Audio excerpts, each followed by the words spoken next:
जो कुछ कहूँ तुम्हारी कृपा,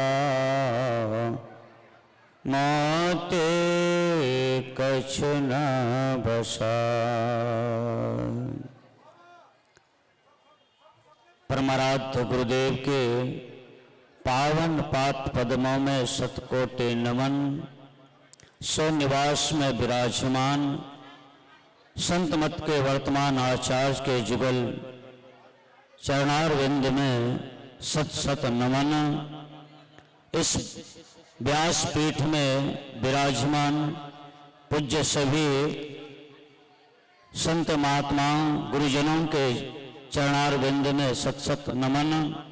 समादरणीय सज्जन वृंद, आदरणीय माता तथा भक्तिमती बहनों, आज हम लोग उस विषय पर चर्चा करने के लिए उपस्थित हैं जिस तत्व को जानने के बाद संसार में पुनः आवागमन का चक्कर, यानी कि पुनरपि जननम पुनरपि मरणम पुनरपि जठरे जननी शयनम नहीं होगा।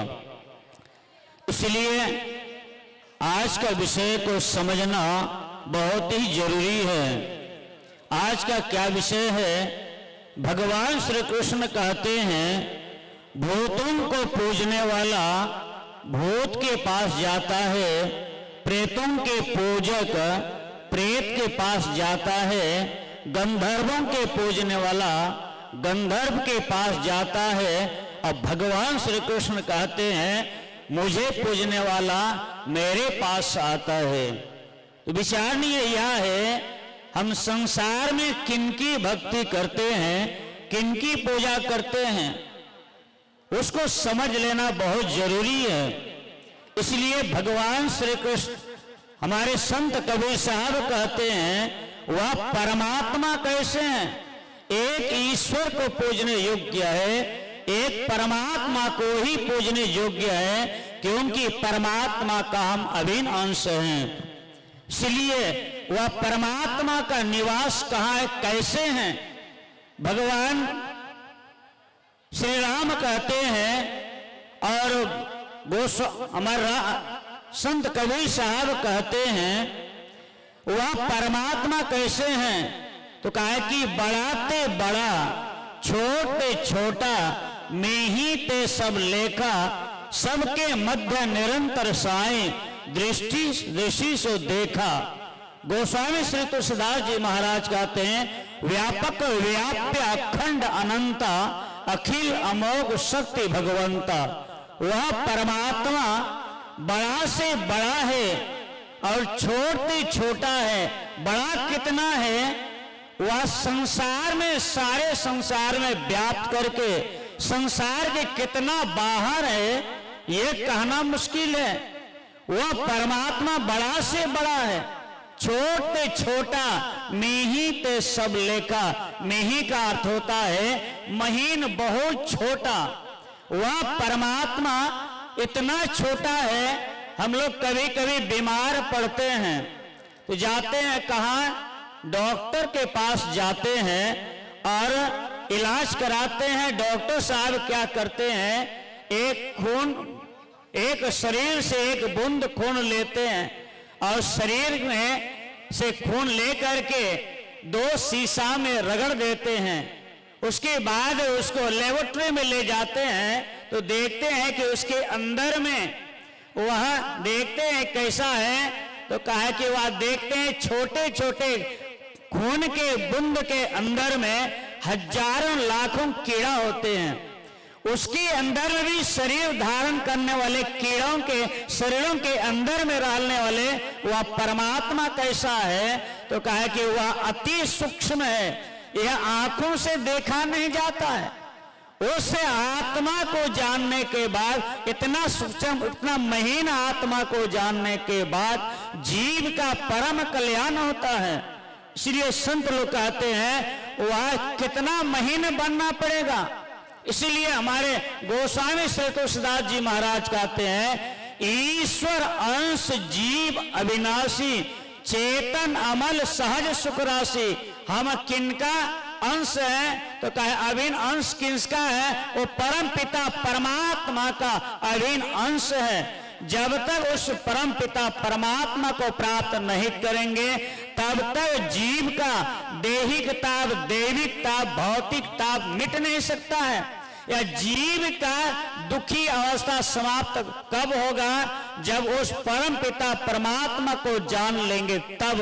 उस परम पिता परमात्मा को जानना इसी आंखों के द्वारा नहीं है। हमारे संसार में हम देखते हैं, वह कहां देखते हैं? भगवान श्री राम कहते हैं जो देखते हैं वो क्या है? गो गोचर जहां लगे मन जाए, सो सब माया जाना हो भाई।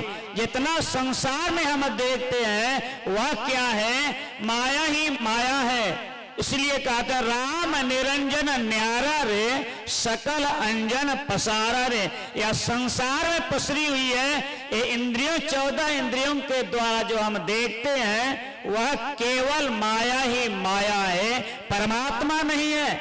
इसीलिए हमारे उपनिषद में आया है काला विचिन वस्तु की लोग उपासना करते हैं, वह परमात्मा नहीं है।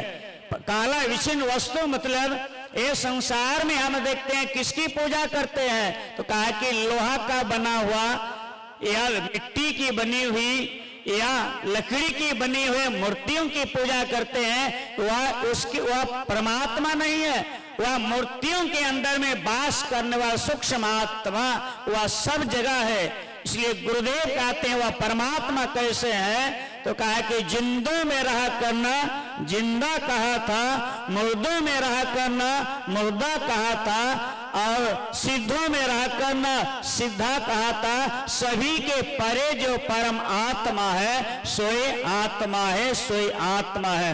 उस परम पिता परमात्मा को जानना अति आवश्यक है। उसके लिए बाहर में जाने की जरूरत नहीं है। परमात्मा सब जगह व्यापे हैं, तो हमारे शरीर अस्त में भी व्यापे हुए हैं, शरीर अस्त में व्यापे हुए हैं। परमात्मा हमारे अंदर में भी है, तो हम परमात्मा को खोजने के लिए बाहर जाने की जरूरत नहीं है। हम परमात्मा को खोजने के लिए अपने अंदर धसिए। कैसे धसेंगे?